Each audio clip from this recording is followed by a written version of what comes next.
राजनीतिक सिद्धांत में जब हम लोगों ने स्वतंत्रता को देखा तो स्वतंत्रता के बाद जो सिद्धांत आपको देखना चाहिए वो है समानता।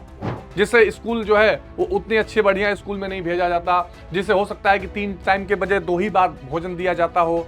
और समानता क्या, समानता का अर्थ ये नहीं है कि सबको बैठा के जो है प्लेट में भरपेट भोजन दे दिया जा रहा है। नहीं, मैं ये कहूं कि सब बराबर है, सब गोरे होने चाहिए, सब बराबर से सब काले होने चाहिए, सब बराबर से सब हट्टे कट्टे होने चाहिए। ये अलग बात है कि सबने समानता की वकालत की, लेकिन सबके लिए समानता अलग अलग तरीके से देखने को मिली। हेलो स्टूडेंट्स, स्वागत है आपका पीडब्ल्यू आर्ट्स हिंदी मीडियम पे। मेरा नाम है अवनीश त्रिपाठी। कैसे हैं आप लोग? आज एक और बहुत ही शानदार लेक्चर आगाज सीरीज का लेकर मैं आ गया हूं, कक्षा 11 का राजनीति विज्ञान या यूपी बोर्ड में जो सिविक्स की किताब चलती है आपकी, जिसका चैप्टर नंबर 3 है समानता, जिसको हम लोग जानते हैं इक्वालिटी के नाम से। बहुत ही शानदार ये चैप्टर है। राजनीतिक सिद्धांत में जब हम लोगों ने स्वतंत्रता को देखा तो स्वतंत्रता के बाद जो सिद्धांत आपको देखना चाहिए वो है समानता। ये एक ऐसा खूबसूरत विचार है, एक ऐसा खूबसूरत सिद्धांत है जो कि किसी भी मानव के जीवन के लिए जिसको कह सकते हैं कि सबसे महत्वपूर्ण है। किसी भी जब मानवाधिकारों की बात होगी तो सबसे पहले इसकी चर्चा होगी। इस लहजे से ये चैप्टर बहुत इंपॉर्टेंट है, इसलिए आइए जरा इसके बारे में समझते हैं और देखते हैं कि समानता के में कौन कौन सी मूल चीजें निहित हैं और क्या क्या चीजें आपको पढ़नी है। तो फटाफट से आ जाइएगा, सेशन को लाइक भी करिएगा। प्यारे बच्चों, सबसे पहले तो अगर हम देखें कि समानता वाले चैप्टर में हमें पढ़ना क्या क्या है, देखना क्या क्या है, तो सबसे पहले हमें दिखाई देगा कि सबसे पहले हम समझेंगे कि समानता का अर्थ क्या है, यानी समानता का बेसिक मतलब क्या है। जब समानता की चर्चा होगी तो इस बात की चर्चा होगी कि भाई समानता का मतलब क्या होता है, इक्वालिटी का मतलब क्या होता है। अच्छा, इसके साथ साथ आवश्यक क्यों है या इसका महत्व क्या है, समानता क्यों आवश्यक है, समानता का महत्व क्या है, ये सारी चीजें हमें देखनी है। दूसरा हमें देखना है समानता के अलग अलग आयाम कौन से हैं, कौन कौन सी चीजें हैं जो समानता के साथ जुड़ी हुई, यानी समानता किस किस प्रकार से मिलनी चाहिए, कौन कौन से एक तरह से कह सकते हैं कि हिस्सों को ध्यान में रखते हुए समानता हमारे पास आनी चाहिए। और तीसरा, समानता को बढ़ावा देने के क्या क्या उपाय हैं। उपाय यानी कि वो कौन कौन से तौर तरीके हैं जिन तौर तरीकों से हम समानता ला सकते हैं, या जो तौर तरीके इस्तेमाल किए जाते हैं समाज में समानता को बनाने के लिए या रखने के लिए। तो आइए बिना देर किए फटाफट से ये चैप्टर हम कवर करते हैं, समानता के बारे में पढ़ते हैं, जिसका अर्थ क्या है, इक्वालिटी। इक्वालिटी, ठीक है प्यारे बच्चों। सबसे पहले तो हमें यह देखना पड़ेगा कि भाई समानता क्यों जरूरी है। आप किसी घर में रहते हैं, परिवार में रहते हैं, आप सोच कर देखिए कि अगर आपके ही परिवार में कोई ऐसा व्यक्ति है जिसे अच्छा भोजन मिल रहा है, अच्छा खाना अच्छी किताबें मिल रही हैं, अच्छे स्कूल में पढ़ाई कर रहा है, उसको सम्मान घर में अच्छा मिलता है, उसको पर्याप्त नींद मिलती है, और उसके उलट कोई ऐसा व्यक्ति है या आप ही हैं जिसे स्कूल जो है वो उतने अच्छे बढ़िया स्कूल में नहीं भेजा जाता, जिसे हो सकता है कि 3 टाइम के बजाय 2 ही बार भोजन दिया जाता हो सकता है कि उसे स्प्रे अच्छे से बात ना किया जाता हो, कोई भी प्रतिस्पर्धा या काम अगर होना होता है तो उसमें उसको वरीयता कम दी जाती हो। आ रही बात समझ में? तो ये जो चीज है ये क्या करती है, ये हमारे मानवाधिकार का, या एक तरह से कह सकते हैं कि सम्मानपूर्ण जीवन जीने के अधिकार का हनन है। यानी अगर किसी को एक, जिसको कह सकते हैं ना कि गर्व के साथ, सम्मान के साथ, डिग्निटी के साथ जीवन जीना है, तो उसकी एक अनिवार्य शर्त है कि समानता होनी चाहिए। और समानता क्या, समानता का अर्थ ये नहीं है कि सबको बैठा के जो है प्लेट में भरपेट भोजन दे दिया जा रहा है, नहीं, लेकिन भोजन इकट्ठा करने की जो कला या क्षमता है उसको विकसित करने का पर्याप्त सबको समय मिले, उसको अवसर मिले। समानता की सबसे बड़ी अनिवार्य बात यह होती है कि सबको अवसर बराबर का मिलना चाहिए। वो क्या कर लेगा वो अलग चीज है, वो कितना कर पाएगा वो उसके ऊपर निर्भर करता है, लेकिन हम उसके कर पाने के अवसर को न छीने। और समानता भी समान लोगों में। अब ऐसा नहीं है कि एक बहुत हट्टा कट्टा तंदुरुस्त व्यक्ति है और एक दिव्यांग या विकलांग व्यक्ति है, हम कहें कि हम आप दोनों को अवसर दे रहे हैं, जाइए दौड़िए, जो अच्छा दौड़ेगा उसको अच्छा पैसा मिलेगा। नहीं, हमें उसमें भी विभेद करके देखना पड़ेगा। इन्हीं सब तर्कों की चर्चा हम आज करने वाले। तो हमें समानता क्यों आवश्यक है? क्योंकि समानता एक नैतिक आदर्श है, समानता एक आवश्यक आदर्श है। समानता क्या करती है? समानता यह कहती है प्यारे बच्चों, क्या समानता किस आदर्श की बात करती है? आदर्श माने क्या है? आदर्श मतलब जो मूल्य है, तो क्या कहती है कि भाई देखो, लिंग, रंग, जाति, वर्ग, इनमें भेद होने के बावजूद भी, भेद होने के बावजूद भी सभी मनुष्य साझेदार हैं। ठीक है, मानवता के नाते, कि ठीक है किसी का लिंग महिला है, कोई पुरुष है, कोई गोरा है, कोई काला है, कोई ब्राह्मण है, कोई शूद्र है, कोई अमीर है, कोई गरीब है, लेकिन उसके बावजूद भी सभी लोग साझेदार हैं, बराबरी के हिस्सेदार हैं। यहां किसी को कम या ज्यादा नहीं मापा जा सकता। समानता आवश्यक क्यों हो जाता है? क्योंकि यह नैतिक और राजनीतिक आदर्श है। समानता सदियों से मानव समाज को प्रेरित करने वाला एक शक्तिशाली और नैतिक आदर्श रहा है। समाज को यह बताने वाला कि सब बराबर है, नैतिक, मोरल, बहुत पुराने समय से कि भाई देखो हमारे समाज में सभी बराबर होने चाहिए। ठीक है, साझी मानवता या इस विचार पर आधारित है कि सभी मनुष्य अपनी साझी मानवता के कारण समान महत्व और सम्मान के हकदार हैं। जो मैंने आपको यहां पर बताया कि साझी मानवता यानी सब मानव हैं, इसलिए सबको बराबर का महत्व मिलना चाहिए, इसलिए समानता जरूरी है। हर इंसान बराबर। भाई समानता क्यों जरूरी है?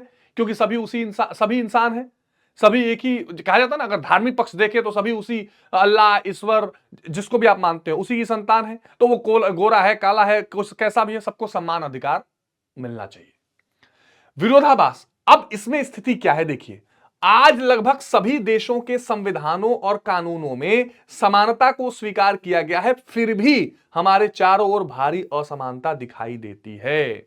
इसलिए समानता जरूरी है स्थापित करना, कि हर समाज ने, हर संविधान ने यह माना है कि समानता होनी चाहिए। शायद ही दुनिया का कोई ऐसा संविधान हो जो चिल्ला के कहता होगा नहीं हम सबको समान नहीं समझते हैं, हम सब में भेदभाव करेंगे, शायद ही ऐसा कोई होगा। लेकिन इसके बावजूद भी दुनिया भर की असमानताएं देखने को मिलती हैं।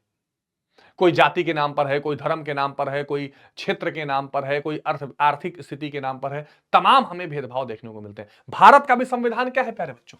भारत का अगर आप संविधान देखें तो अनुच्छेद 14 से 18 किसकी बात करता है? समानता का अधिकार, हमारा मौलिक अधिकार है। क्या है? समानता का अधिकार। ठीक है, भारत के संविधान के 14 से 18 अनुच्छेद में हमने क्या दिया हुआ है? मौलिक अधिकार दिया हुआ है कि हमें समानता स्थापित करनी है, राइट टू इक्वालिटी। सबसे पहला मौलिक अधिकार हमने दिया हुआ है। और अनुच्छेद 14 कहता है कि कानून की नजर में सब बराबर हैं।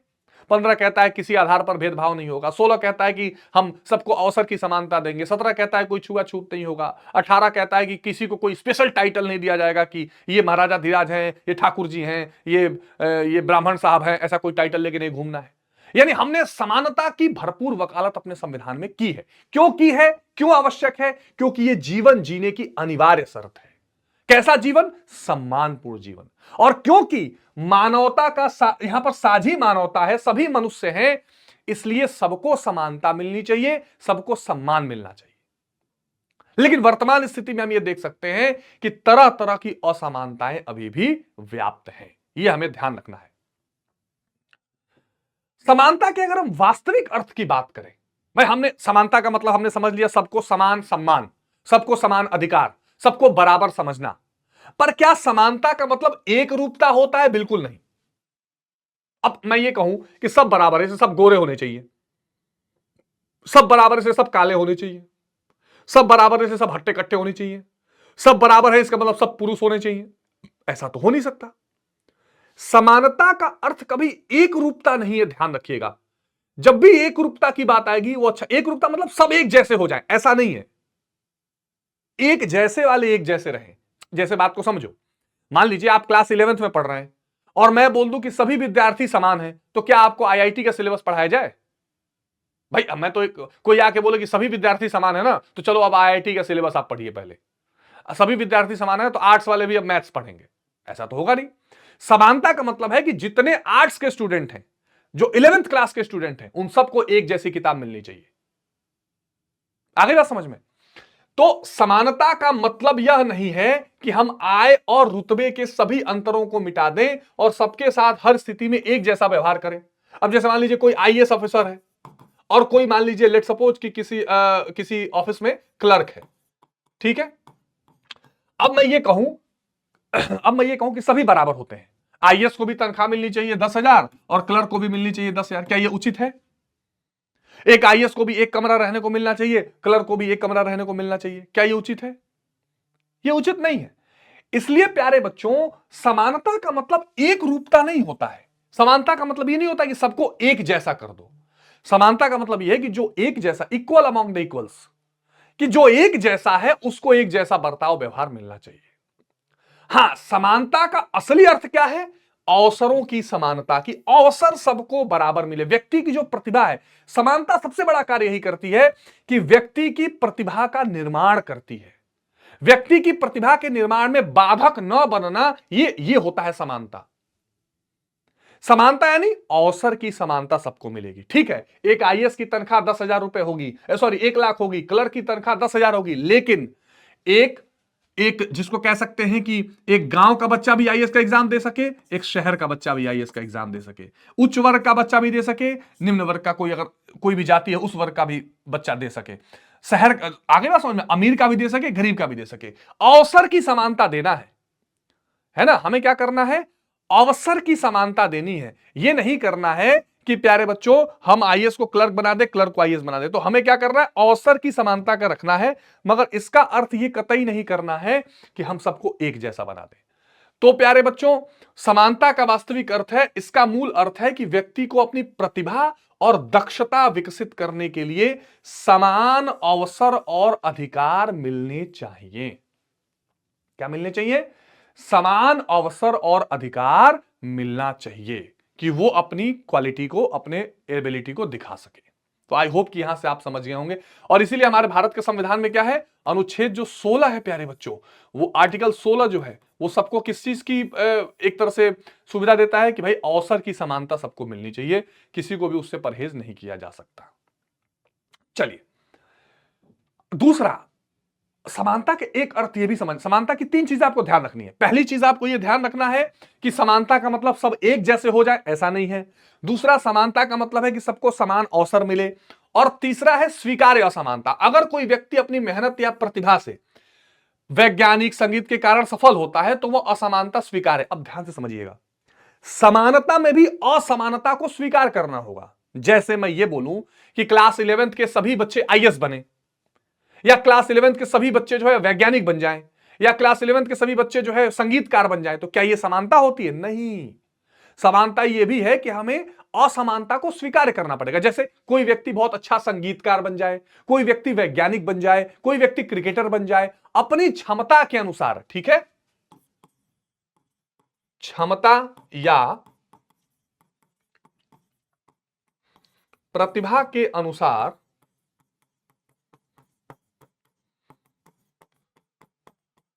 अर्जित असमानता को स्वीकार किया जाए। यह भी बहुत इंपॉर्टेंट बात है। देखिए कितनी गहरी बात है ये।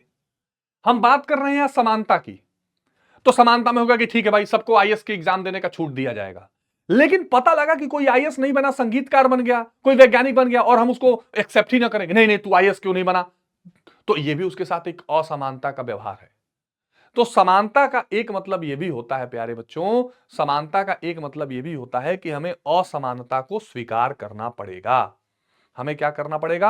हमें जो असमानताएं किस नाम पर आई गई हैं, हमें असमानताएं जो अपने प्रतिभा के अनुसार अर्जित की गई हैं, कि कोई संगीतकार बन जाए, कोई वैज्ञानिक बन जाए, उसको स्वीकार करना पड़ेगा। ठीक है। हां, उसे जन्म, धर्म या जाति के कारण अवसर नहीं मिले तो वो अन्यायपूर्ण है। हाँ, अब किसी का जन्म कहां हुआ है, किस जाति में हुआ है, कौन सा लिंग है, इस आधार पर उसको रोकना नहीं है, तब तो असमानता हो जाएगी। लेकिन अगर वो अपनी प्रतिभा और इच्छा के अनुसार कुछ भी करना चाह रहा है, किसी भी व्यवसाय में जाना चाह रहा है, तो हमें वो असमानता स्वीकार करनी चाहिए। तो असमानता के अर्थ में क्या ध्यान रखना है? सभी एक जैसे हो जाएं, ऐसा जरूरी नहीं। दूसरा, यह ध्यान रखना है कि सबको समान अवसर मिले। और तीसरा, कुछ असमानताएं हमें स्वीकार करनी पड़ती हैं कि भाई ये अपनी प्रतिभा के आधार पर या प्रतिभा के अनुसार जो है इसने ये असमानताएं अर्जित की हैं। तो ये आपको ध्यान रखना है। अब हम थोड़ा सा समानता के प्रकारों पर चलेंगे, सॉरी असमानता के, कि जो समाज में असमानताएं आती हैं, जो इनइक्वालिटीज आती हैं, वो कैसी होती हैं। और जब हम इस बहस को छेड़ते हैं, जब हम इस डिबेट को छेड़ते हैं, तो हम आते हैं नेचुरल वर्सेस सोशल, यानी कि कुछ ऐसी असमानताएं हैं जो प्राकृतिक हैं और कुछ ऐसी असमानताएं हैं जो सामाजिक हैं। कई बार हम क्या करते हैं कि सामाजिक असमानताओं को प्राकृतिक दिखाने की कोशिश करते हैं। असली मुद्दा यहां है, देखो हमें दो चीज समझनी है, एक तो असमानता सामाजिक कौन सी है, प्राकृतिक कौन सी है, एक तो यह समझना ही है। लेकिन कभी कभी हम क्या करते हैं कि सामाजिक असमानता को प्राकृतिक दिखाने का बड़ा चालाकी से कोशिश करते हैं। जैसे स्त्री और पुरुष, जाहिर सी बात है कि प्रकृति ने किसी को स्त्री बनाया, किसी को पुरुष बनाया, लेकिन हम क्या करते हैं, हम ये थोपने की कोशिश करते हैं कि जो स्त्री है उसको तो भगवान ने ही अबला बनाया है, वो तो जन्मजात कमजोर है। तो हम कहते हैं भाई हम नहीं कुछ कर रहे हैं, तुम तो औरत पैदा हुई हो तो कमजोर तो हो ही।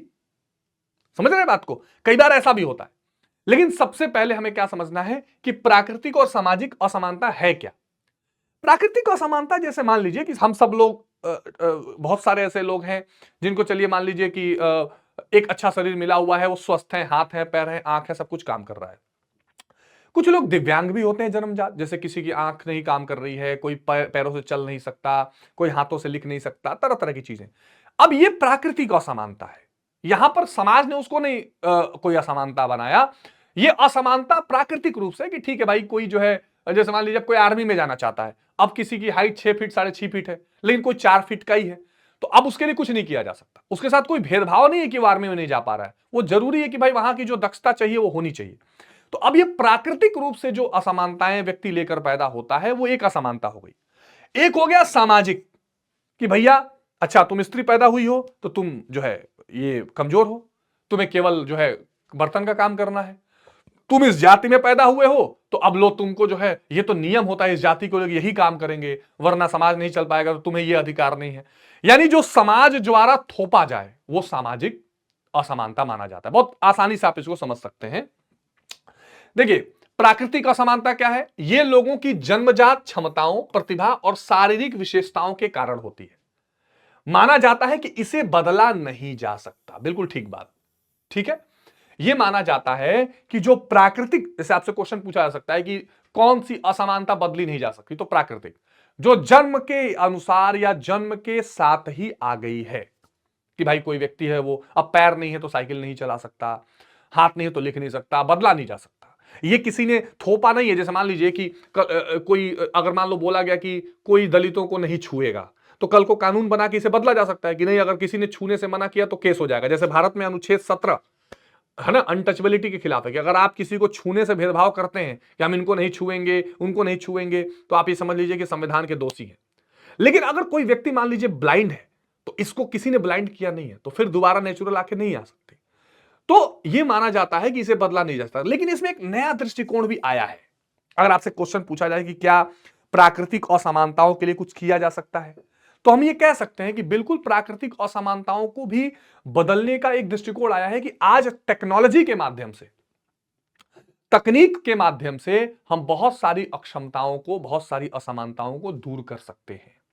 जैसे प्यारे बच्चों, कंप्यूटर, कृत्रिम अंग, आजकल आपने सुना होगा बहुत एआई, आर्टिफिशियल इंटेलिजेंस के माध्यम से सर्जरी, मेडिकल टिक। अब जैसे मान लो कोई व्यक्ति साइकिल नहीं चला सकता, लेकिन हम नकली पांव लगा सकते हैं, है ना। तो आज विज्ञान के प्रगति के कारण या विज्ञान के मदद से हम कुछ असमानताओं को मिटा भी सकते हैं, लेकिन एक सीमित दायरे में। अच्छा, जो प्राकृतिक असमानता है प्यारे बच्चों, ये समाज द्वारा थोपी नहीं गई है, लेकिन कई बार इसको आधार बनाकर भेदभाव किया जा सकता है, जिसे हमें रोकना चाहिए। कई बार इसे आधार बनाकर क्या किया जा सकता है, भेदभाव किया जा सकता है। जैसे अब कोई ब्लाइंड व्यक्ति जा रहा है, तुम कह दो अबे अंधे, या उसे धक्का दे दो, या उसे कहीं घुसने मत दो। या कोई लंगड़ा व्यक्ति है, वो आकर बैठना चाहता है, अरे तू मेरे से बगल में कैसे बैठेगा।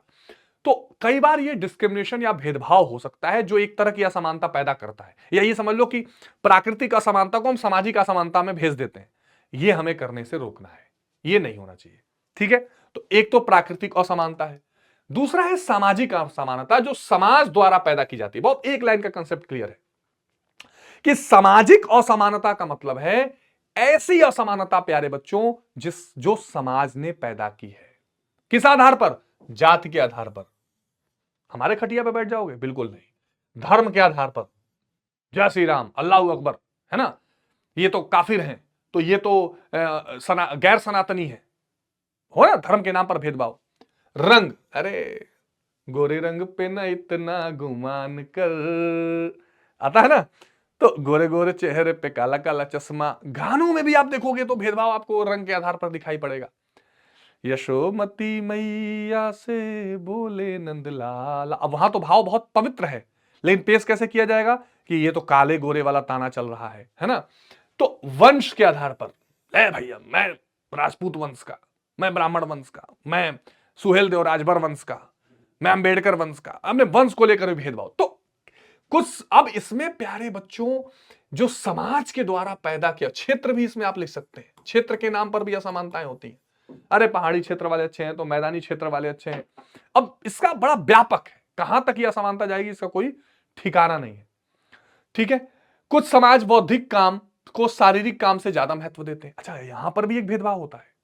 अब जैसे मान लीजिए कोई ईंटा दे लेबर का काम कर रहा है तो कह अरे ये क्या नौकरी करेगा, मैं बैठ के कंप्यूटर पे 1 घंटा करता हूं, इससे ज्यादा कमाता हूं। तो कई बार हम काम के आधार पर भी, रोजगार के आधार पर भी, कि हम बौद्धिक काम कर रहे हैं तो हम ज्यादा अच्छे हैं, जो शारीरिक श्रम करता है वो उतना अच्छा नहीं है, इस आधार पर भी भेदभाव होता है। लेकिन मुख्य रूप से कौन से दो भेदभाव? एक प्राकृतिक जो जन्म के साथ है, और सामाजिक जो समाज ने पैदा किया, इसे बदला जा सकता है, इसे बदला जा सकता है। किस माध्यम से? हम कानून बना सकते हैं, ठीक है, आंदोलन कर सकते हैं।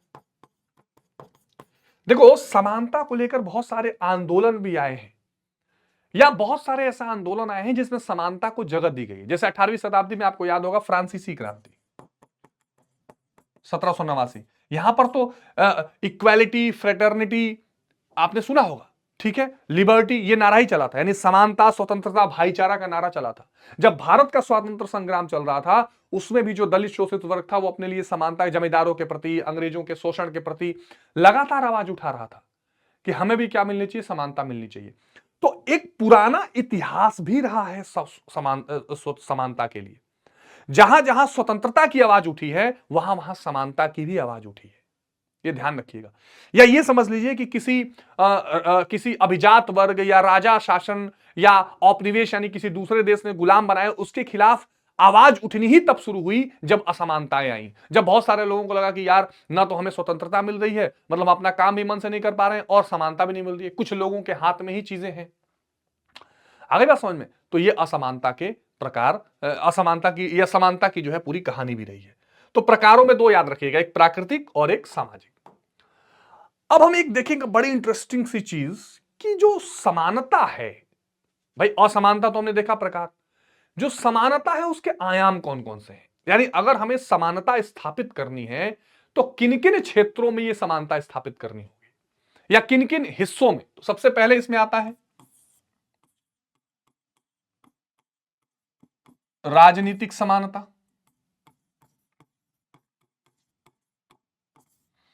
दूसरे नंबर पर सामाजिक समानता, तीसरे नंबर पर आर्थिक समानता। बहुत इंपॉर्टेंट है।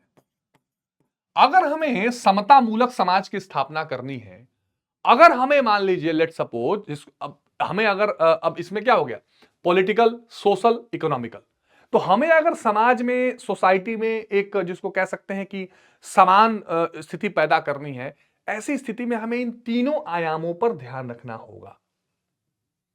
अगर थोड़ा थोड़ा मैं आपको ब्रीफ करूं कि भाई राजनीतिक स्वतंत्रता क्या है, राजनीतिक समानता क्या है, तो राजनीतिक समानता का सीधा अर्थ ही हो गया कि राज्य सभी लोगों को समान समझे। जो सरकार है, पहली बात तो वही सबको समान समझे। सरकार ये नहीं कह सकती कि ये वर्ग, ये धर्म, ये जाति मेरे लिए इंपॉर्टेंट है, दूसरे नहीं है, नंबर एक। नंबर दो, हर व्यक्ति को राजनीतिक प्रक्रिया में बराबरी से हिस्सा लेने का मौका मिले। आगे मैं बताऊंगा आपको।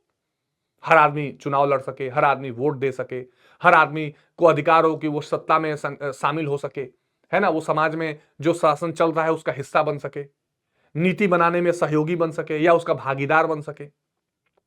ये राजनीतिक समानता हो गई। क्योंकि जब तक ऐसा नहीं होगा, सभी वर्गों का प्रतिनिधित्व हो, जब तक ऐसा नहीं होगा तब तक सभी लोग समान महसूस नहीं करेंगे। ठीक है, अब जैसे मान लीजिए हमारे यहां लोकतंत्र है और हम ये कहें कि भाई ये जाति का लोग वोट नहीं डालेगा या ये जाति का लोग चुनाव नहीं लड़ेगा, तो आपको क्या लगता है कि समानता आ जाएगी? उनको लगेगा भाई हमारे साथ तो भेदभाव हो रहा है, हमारी बात कहने वाला कोई नहीं है। तो ये पहले जरूरी है। दूसरा, सामाजिक समानता। सामाजिक समानता का मतलब क्या है? जाति के नाम पर कोई भेदभाव ना हो रहा हो, धर्म के नाम पर कोई भेदभाव ना हो रहा हो, सबको शिक्षा समान मिल रही हो, सबको अच्छी स्वास्थ्य सुविधाएं बराबर की मिल रही हो, सबको वेतन, सबको बराबरी का वेतन मिल रहा हो, है ना, सबको उसके रीति रिवाज को मानने की समानता हो, अपने अपने हिसाब से कर सके। आगे बात समझ में ना?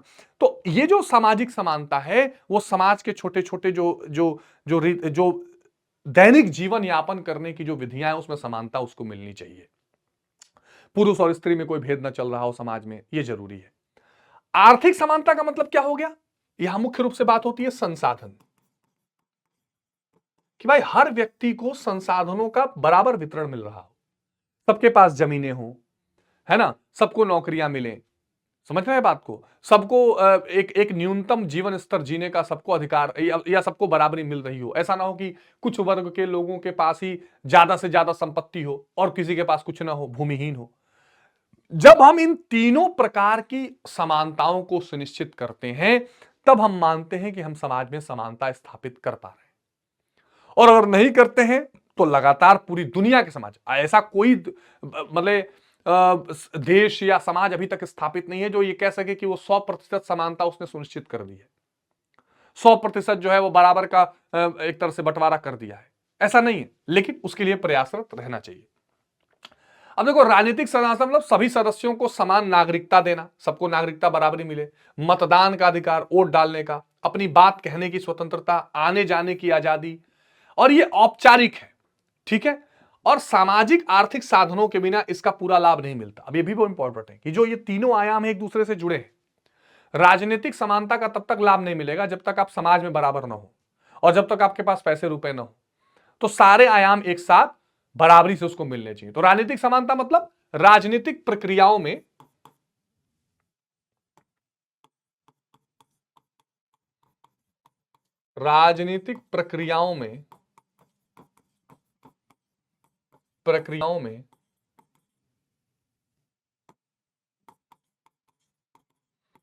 बराबर की भागीदारी, राजनीतिक प्रक्रियाओं में क्या हो रही हो? बराबर की भागीदारी उसकी हो रही हो। ठीक है, ये राजनीतिक समानता के रूप में हम इसको देख सकते हैं। अच्छा, दूसरा, सामाजिक समानता।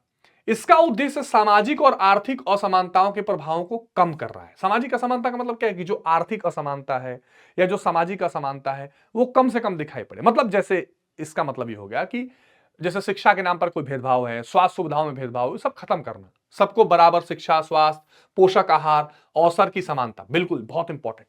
समाज में सबको बराबर का अवसर मिल रहा है कि नहीं, दिस इज वेरी इंपॉर्टेंट, है ना। और मैं फिर दोहरा रहा हूं कि भारत के संविधान में अनुच्छेद 16 इसकी बात करता है। भारत में इसका अर्थ जाति प्रथा और महिलाओं के खिलाफ भेदभाव को खत्म करना भी है।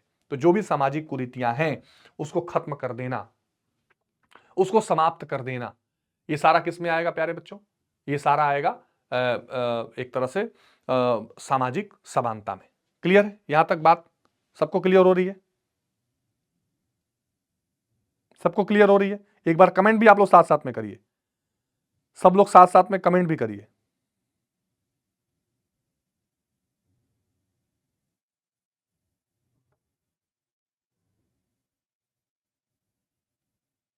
ठीक है, आगे बढ़ें, सब लोग कमेंट करिए, आगे बढ़ें।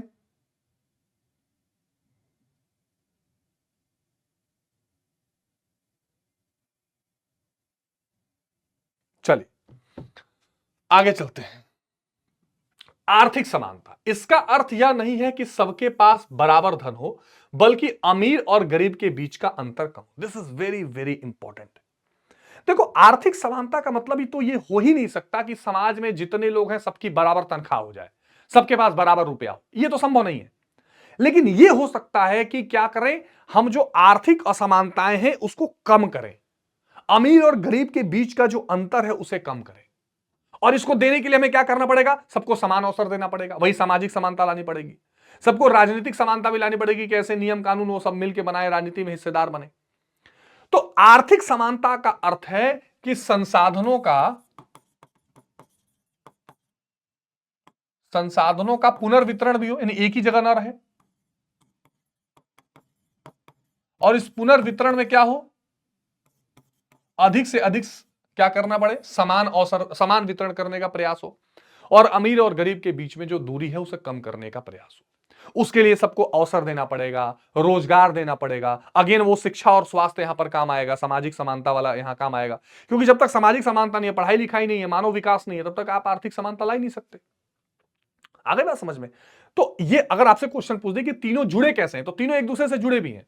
अगर राजनीतिक समानता नहीं रहेगी, मान लीजिए किसी वर्ग को वोट डालने का अधिकार नहीं है, तो सरकारें उसके शिक्षा स्वास्थ्य के बारे में क्यों सोचेंगी? सोचेंगी नहीं कि हमको तो इससे वोट ही नहीं लेना है, तो इसकी बार भलाई करने की क्या जरूरत है। तो पहले राजनीतिक समानता जरूरी है। जब राजनीतिक समानता रहेगी तो सामाजिक समानता भी आएगी, सबको शिक्षा स्वास्थ्य अवसर सब कुछ मिलेगा, फिर वो आर्थिक समानता की तरफ आएगा, यानी कि अच्छा से अच्छा जो है जीवन यापन करेगा। अच्छा, अब इस समानता को लेकर बहुत सारे विचारक भी आए, बहुत सारे थियरीज आई, बहुत सारे विचार आए, जिसने समानता पर अलग अलग दृष्टिकोण डाला। यह अलग बात है कि सबने समानता की वकालत की, लेकिन सबके लिए समानता अलग अलग तरीके से देखने को मिला। भाई किसी के लिए समानता कुछ है, किसी के लिए समानता कुछ है। जैसे एक विचार है मार्क्सवाद, मार्क्सिज्म, ठीक है, 17वीं-18वीं शताब्दी के विचार हैं ये। इनके अनुसार असमानता की जड़ निजी स्वामित्व में। अब देखो, मार्क्सवाद को अगर आप पढ़ोगे, मार्क्स की थियरी को देखोगे, तो मूल क्या है, पूंजीवाद का खिलाफ, पूंजीवाद की खिलाफत, ठीक है। मार्क्सवाद की जो पूरी जड़ें हैं वो किसके खिलाफ है? पूंजीवाद क्या कहता है? पूंजीवाद बात करता है निजी स्वामित्व की, कि भाई प्राइवेट लोगों के हाथ में संपत्तियां होनी चाहिए, सरकार बहुत दखल अंदाजी ना करे। अर्थशास्त्र में भी इसको क्लासिकल थियरी कहते थे, परंपरावादी सिद्धांत, कि भाई लोग अपना कमाए खाएं, सर्वाइवल ऑफ फिटेस्ट, जो फिट होगा वो कमाएगा, जो ज्यादा कमाएगा वो ज्यादा सरकार को टैक्स देगा, वो ज्यादा मौज लेगा, जो कम कमाएगा वो कम देगा। लेकिन मार्क्सवाद कहते हैं नहीं, ये सबसे बेकार बात है। उन्होंने कहा कि भाई ये देखो, मार्क्सवाद के लिए जो समानता है उसमें सबसे महत्वपूर्ण पक्ष है आर्थिक समानता। सबसे महत्वपूर्ण पक्ष ये किसकी बात करते हैं? आर्थिक समानता की बात करते हैं। और ये कहते हैं कि आर्थिक ताकत ही राजनीतिक ताकत देती है। सबको पैसा मिलेगा, सब बढ़िया कमाएंगे, तो सब राजनीति में आगे बढ़ सकते हैं, सब अपना अधिकार ले लेंगे। और उसके लिए हमें क्या करना पड़ेगा? जो संसाधन है, जल जंगल जमीन, इस पर राज्य का नियंत्रण, इस सरकार का नियंत्रण होना चाहिए। और सरकार क्या करेगी? पुनर्वितरण या समान वितरण करेगी। सरकार क्या कर दे? समान वितरण। मार्क्स क्या कहते हैं? दो तीन बातें ध्यान रखिएगा। मार्क्स के अनुसार समानता का मतलब है सबसे पहले आर्थिक समानता दो, यानी संसाधन प्राइवेट लोगों के हाथ में नहीं रहेगा, निजी स्वामित्व नहीं रहेगा, सरकार का, जनता का स्वामित्व या राज्य का स्वामित्व रहेगा। सरकार सारी जमीनें, सारे संसाधन ले लेगी, सारी फैक्ट्री सरकार की, सारी जमीन सरकार की, जंगल सरकार की, और फिर सरकार जिस सबको बराबर बराबर बांटेगी, सबका ध्यान रखेगी। ऐसा नहीं होगा कि पूंजीपति ही पूंजी बनेगा, ऐसा नहीं होगा कि अमीर और अमीर हो जाए, गरीब और गरीब हो जाए। तो जो मार्क्स की थियरी है समानता पर, वो विशेष रूप से आर्थिक समानता की वकालत करता है। वो पूंजीवाद के खिलाफ बात करता है, वो बात करता है आर्थिक समानता की, संसाधन के पुनर्वितरण की। उदारवाद की क्या है कहानी? उदारवाद के बारे में मैंने आपको पिछले चैप्टर में बताया था कि जो व्यक्तिगत स्वतंत्रता को बहुत महत्व देते हैं, लिबरलिज्म जिसे कहा जाता है, उनके लिए व्यक्ति सबसे केंद्र में है, उसके बाद समाज है, सरकार है, फलाना है, ढिमकाना है। इन्होंने कहा देखो भाई, ऐसा नहीं है कि बराबरी का सबको हिस्सा दे दो, सबको बराबर बराबर बांट दो और समानता आ जाएगी, वो ऐसा नहीं। उन्होंने कहा देखो, प्रतिस्पर्धा कराओ। इन्होंने कहा आप कंपटीशन रखो और न्यायपूर्ण तरीके से कंपटीशन कराओ। सरकार किसी को भी रोके ना, कोई इंटरफेयर ना करे, सबको छोड़ दे कंपटीशन के लिए। और कंपटीशन से सबको जब समान अवसर मिलेगा तो सभी अपने अपने समानता को क्या कर लेंगे? अर्जित कर लेंगे। ये हालांकि थोड़ा बहुत आपको पूंजीवादी इसमें सुगंध आएगी, थोड़ी बहुत पूंजीवादी सुगंध इसमें आएगी। वो कहता है देखो भाई, समानता का मतलब ये लेके चलो कि सरकार किसी को बिना मतलब इंटरफेयर ना करे, सरकार बिना मतलब किसी में हस्तक्षेप ना करे, बाकी छोड़ दो, कंपटीशन के हिसाब से जिसको जो लेना होगा ले लेगा। तो उदारवाद किसकी बात करता है? प्रतिस्पर्धा के सिद्धांत की बात करता है। ये क्वेश्चन आपसे पूछा जाएगा कि समानता के प्रतिस्पर्धा का सिद्धांत का वकालत कौन करता है? तो प्रतिस्पर्धा के सिद्धांत का वकालत उदारवादी करते हैं। समाजवाद वेरी इंपॉर्टेंट। अब देखो समाजवाद मार्क्सवाद बहुत हद तक मिला जुला अंग है, लेकिन यहां पर हम एक राम मनोहर लोहिया जी के दृष्टिकोण को लेकर चलेंगे, जो कि एक समाजवादी विचारक भारत से हुए, जिन्होंने गैर कांग्रेसवाद का नारा दिया अपने जमाने में।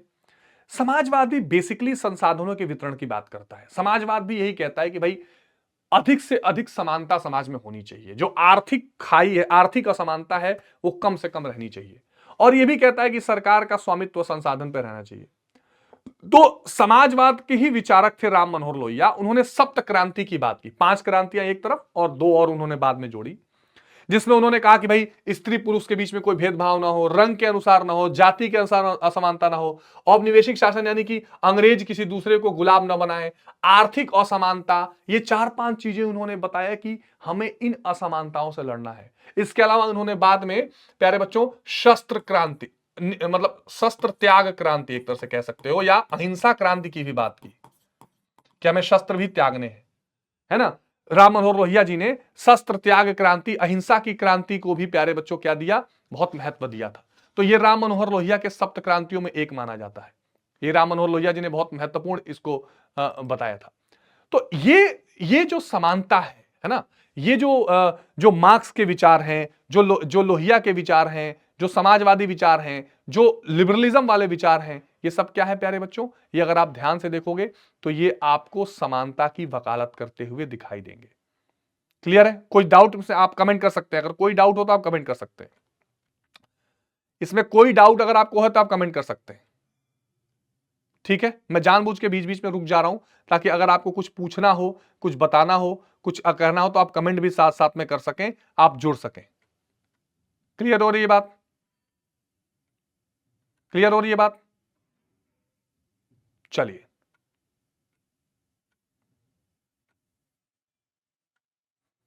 ठीक है, ठीक है।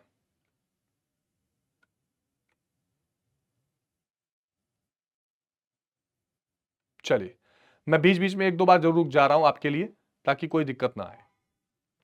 ठीक है। अब प्यारे बच्चों, समाजवाद में राम मनोहर लोहिया का दृष्टिकोण आपने देख लिया, उदारवाद का दृष्टिकोण देख लिया, पूंजीवाद का दृष्टिकोण आपने देख लिया, माफ करिए, मार्क्सवाद का दृष्टिकोण आपने देख लिया। इसी तरह एक दृष्टिकोण आपको और दिखाई देगा, वो है नारीवाद का दृष्टिकोण, फेमिनिज्म का। नारीवाद का दृष्टिकोण क्या है? नारीवाद का दृष्टिकोण यह है, भाई नारीवाद का विचार किस पर टिका हुआ है? नारीवाद का विचार इस बात पर टिका हुआ है कि स्त्री और पुरुष के बीच में कोई भेद ना हो, लिंग के आधार पर चल रहे भेद को समाप्त करना, या लिंग के आधार पर चल रहे भेद का विरोध करना। ये मान के चलना कि भाई जो स्त्री है वो कमजोर है, पुरुष है वो मजबूत है, ये अपने आप में एक बेकार विचारधारा है, ये नारीवादी मानते हैं। आगे बात समझ में? उनका ये मानना है कि जो पितृसत्तात्मक जो समाज है, पितृसत्तात्मक किसको कहते हैं? पैट्रियार्की, जिसमें पुरुष को ज्यादा प्रधानता दी जाती है, इस विचार के कारण, इस सोच के कारण ही असमानता है। ठीक है, तो यह स्त्री पुरुष के समान अधिकारों का पक्ष लेने वाला सिद्धांत है। ऐसी व्यवस्था जो पुरुष को स्त्री से अधिक महत्व और शक्ति देती है। ठीक है, सेक्स बनाम जेंडर, जैविक और प्राकृतिक नर मादा, समाज द्वारा गढ़ी गई भूमिकाएं, घर का काम औरत करेगी, ये एग्जाम्पल बताया गया है कि कैसे प्यारे बच्चों जो समाज ने गढ़ दिया कि घर का जो काम है, किचन का जो काम है वो औरतें ही करेंगी, पुरुष जो है वो ज्यादा मजबूत होते हैं, और जैसे मतलब सामाजिक असमानता जोड़ दी जाती है, पुरुष जो है वो प्राकृतिक रूप से मजबूत होते हैं, औरतें कमजोर होती हैं। इस तरह के असमानताओं को हमें खत्म करना है, ये नारीवादी विचारधारा चलती है। ठीक है, मार्क्स तो हमने देख ही लिया। तो ये हमने अलग अलग क्या देखे, सिद्धांत देखे या अलग अलग विचारधाराएं देखी समानता को लेकर। मार्क्स के विचार, उदारवाद के विचार, ठीक है, इसके अलावा हमने समाजवादी जो हमारे लोहिया जी हैं उनके सप्त क्रांति के विचार हमने देखे, और इसके बाद हमने नारीवादी विचार देखा। अब जो एक इंपॉर्टेंट पार्ट आता है कि हम समानता को बढ़ावा देने के लिए क्या कर सकते हैं। तो एक तो औपचारिक समानता की स्थापना, फॉर्मल तरीके से हम समानता समाज में स्थापित करें, जैसे विशेषाधिकारों को कानून द्वारा समाप्त करना, कि अगर मान लीजिए किसी को विशेषाधिकार है, जैसे पहले टाइटल्स, लोग अलग अलग पदवी लगा के चलते थे, हमारे संविधान में अनुच्छेद 18 एबोलिशन ऑफ टाइटल हमने कर दिया कि अब कोई भी जो है ऐसा कोई अपने साथ पदवी लगा के नहीं चलेगा कि दूसरे के साथ भेदभाव हो। संविधान द्वारा धर्म, नस्ल, जाति, लिंग के आधार पर भेदभाव का समाप्त करना, भारत के संविधान का आर्टिकल 15। ठीक है, आर्टिकल 15। यानी आप औपचारिक रूप से कानून बनाइए और कानून बनाकर अगर कोई असमानता है उसे खत्म करिए। एक तो यह उपाय है, बहुत इंपॉर्टेंट उपाय है। दूसरा, औपचारिक समानता की स्थापना के साथ साथ हमें क्या देखना है, विभेदक बर्ताव द्वारा समानता, इक्वालिटी थ्रू डिफरेंशियल ट्रीटमेंट, ये बहुत इंपॉर्टेंट है। और यही चर्चा आ जाती है प्यारे बच्चों किसकी, रिजर्वेशन की। रिजर्वेशन की हमारे संविधान का अनुच्छेद 15(4) और 16(4) इस तरह के उपायों की बात करता है। 15 कहता है कोई भेदभाव नहीं होगा, लेकिन विशेष परिस्थिति की बात होती है। 16 कहता है सबको समान अवसर होगा, लेकिन विशेष परिस्थिति की बात होती है। प्यारे बच्चों, आप एक चीज समझिए कि जंगल है और जंगल में एक पेड़ है, ठीक है। यहां मैंने पक्षी भी खड़ी कर दी और बड़ा सा हाथी भी खड़ा कर दिया, ठीक है, कुत्ता भी खड़ा कर दिया, शेर भी खड़ा कर दिया। मैंने ड्राइंग तो बहुत अच्छी है, देख लीजिए। और मैं बोलूं कि सब सब चढ़ जाओ इस पेड़ पे चढ़ने का कंपटीशन है। अब होना तो ये चाहिए कि भाई हाथी बहुत मोटा है, हाथी बहुत बड़ा है, सबसे शक्तिशाली है, तो क्या सबसे पहले चढ़ जाएगा? सबसे पहले तो छोटी सी चिड़िया चढ़ जाएगी उस पर, क्योंकि उसको उसी की ट्रेनिंग मिली हुई है, वो ऐसे माहौल में पैदा हुई है कि वो आसानी से कर सकती है। तो फिर हम क्या करेंगे? फिर हम करेंगे कि जो उड़ सकते हैं उनको थोड़ा कम समय मिलेगा, जो चढ़ सकते हैं उनको हम जो है इतनी ऊंचाई पर खड़ा करेंगे और फिर एक सीढ़ी लगाएंगे, उनको चढ़ने का मौका देंगे। अब चिड़िया कहेगी ये तो कोई बात नहीं हुई, ये तो आप हमारे साथ भेदभाव कर रहे हैं, हाथी को अलग से सीढ़ी क्यों दे रहे हैं? क्योंकि हाथी उस लायक नहीं है। हाथी की ट्रेनिंग जो है, हाथी का जो माहौल है, जो जीवन जहां उसने जीवन जीना शुरू किया है, वो बिल्कुल अलग है। तो कभी कभी समाज के दबे हुए वर्गों को, बहुत समय से परेशानी झेल रहे हुए लोगों को बराबरी में लाने के लिए हमें उन्हें कुछ एक्स्ट्रा प्रेफरेंसेस देने पड़ते हैं। समझ रहे हैं बात को? अगर कोई रेस हो रही है तो इस रेस में 4 साल का बच्चा, 22 साल का नौजवान और 70 साल का बूढ़ा हम एक साथ अगर दौड़ाने लगे और बोले कि कौन ज्यादा जीतेगा, तो यह गलत है। उसके लिए हमें क्या करना पड़ेगा? 4 साल वाले बच्चे के लिए दूरी इतनी कर देनी पड़ेगी, 70 साल वाले के लिए हो सकता है कि थोड़ी आधी दूरी रखें हम जीतने के लिए, 22 साल वाले को पूरा रखें। तो अब ये 22 साल वाले के साथ भेदभाव नहीं है, ये इन तीनों को बराबरी दौड़ने का अवसर देने की बात है। यानी हमने थोड़ा विभेद करके समानता लाने की कोशिश की है। समानता के लिए कभी कभी लोगों के साथ अलग व्यवहार करना जरूरी होता है। जैसे विकलांगों के लिए हमने रैंप बना दिया, मान लीजिए हम सीढ़ी से चढ़ रहे हैं, विकलांगों के लिए हमने एक ऐसा पट्टी बना दिया, तो उनको जरूरी है।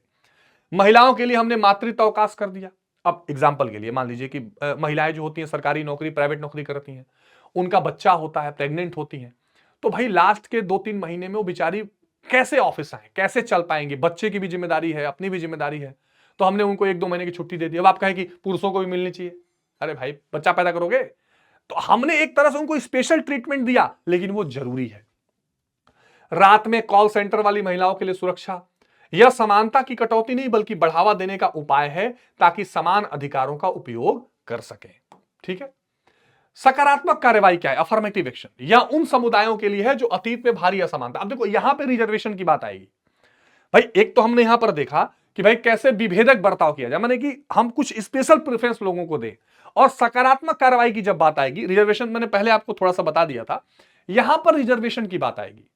सकारात्मक कार्रवाई माने हम एक अफर्मेटिव एक्शन ले रहे हैं, किसी को रोकने के लिए नहीं, किसी को आगे बढ़ाने के लिए। जो बहुत दिनों से पिछड़े हुए हैं, जिनका बहुत दिनों से उद्धार नहीं हुआ है, जिनका बहुत दिनों से उनकी देखभाल नहीं हुई है, जो शिक्षा में कई वंशों से, उनकी पीढ़ियों से किसी ने पढ़ाई नहीं की है, तो हम उनको नौकरियों में, शिक्षा में आरक्षण दे सकते हैं, है ना। जैसे मैंने आपको बताया 15(4) हमारे संविधान का अनुच्छेद, 16(4) हमारे संविधान का अनुच्छेद, हमने क्या किया है? आरक्षण की व्यवस्था की है। और भारत में अनुसूचित जाति, जनजाति और अन्य पिछड़ा वर्ग, इनको आरक्षण की व्यवस्था की गई है। और इसके अलावा आर्थिक रूप से पिछड़े वर्गों के लिए भी 10% आरक्षण की बात की गई है। अब देखो जो ओबीसी वर्ग है उसको 27% का आरक्षण दिया जाता है। जो इकोनॉमिकली वीकर सेक्शन है, ईडब्ल्यूएस, उसको 10% का दिया जाता है। अब आप कमेंट सेक्शन में बताइएगा कि शेड्यूल कास्ट यानी अनुसूचित जाति को कितना आरक्षण मिलता है। सभी लोग कमेंट करके बताइएगा कि हमारे यहां अनुसूचित जाति जनजातियों को कितना आरक्षण देने की बात की गई है। इस सकारात्मक कार्रवाई के कुछ आलोचनाएं भी होती हैं। कुछ लोग कहते हैं नहीं नहीं, ये आरक्षण जो है ये बहुत बेकार है, ये तो भेदभाव है। हाँ, जनरल कास्ट का लड़का 100 नंबर में एडमिशन नहीं हो रहा है, शेड्यूल ट्राइब के बच्चा 12 नंबर में हो जा रहा है, इसकी आलोचना भी होती है। लेकिन ये एक सकारात्मक कार्रवाई है कि जो बहुत दिनों से, है ना, जो बहुत दिनों से वंचित हैं, उनको हम एक साथ कंपटीशन में नहीं दौड़ा सकते। हाँ, ये जरूर है कि ये जो कार्रवाइयां हैं, ये जो प्रावधान हैं, वो क्या है प्यारे बच्चों, ये एक तरह से टेम्पररी प्रावधान है, यानी कुछ दिनों के लिए है। जब एक लक्ष्य की प्राप्ति हो तो इसे हटाया जाए, इसका इसका क्या हो सके, इसकी विवेचना हो या पात्र लोगों को लाभ मिले। अब ईडब्ल्यूएस में 10% आरक्षण है, अब पता लगा किसी के घर 50 गाड़ियां हैं, वो ईडब्ल्यूएस का आरक्षण ले रहा है ना। एक एक विवेचना इस पे होती है कि अन्य पिछड़ा वर्ग है। अब अन्य पिछड़ा वर्ग में कोई व्यक्ति जो है वो, उसके घर की इनकम 50 करोड़ रुपए महीने की है, उसको आरक्षण मिल रहा है, या एससी है, एसटी है, तो इसमें देखना चाहिए, इसकी इसकी इसकी विवेचना होती रहनी चाहिए, ये बहुत इंपॉर्टेंट है। ठीक है प्यारे बच्चों, तो यहां पर मुझे लगता है कि समानता से रिलेटेड जितने कंसेप्ट है कि समानता क्या है, क्यों जरूरी है, समानता को कैसे समझना चाहिए, समानता के प्रकार कौन से हैं, आयाम कौन से हैं, और कैसे समानता स्थापित की जाए, इससे रिलेटेड सारी चीजें मैंने आपको डिस्कस कर दी हैं, और आई होप कि ये आपको समझ में भी आ गई होंगी। आगे का चैप्टर भी हम जल्दी ही करेंगे। कमेंट करके अपनी राय, आपको सेशन कैसा लग रहा है, कौन से टॉपिक में अच्छा समझ में आया, कौन सा नहीं आया, वो जरूर बताइएगा। आगे के सेशंस में और हम क्या ऐड कर सकते हैं बताइएगा। मिलते हैं अगली वीडियो में। टेक केयर, बाय बाय, जय हिंद।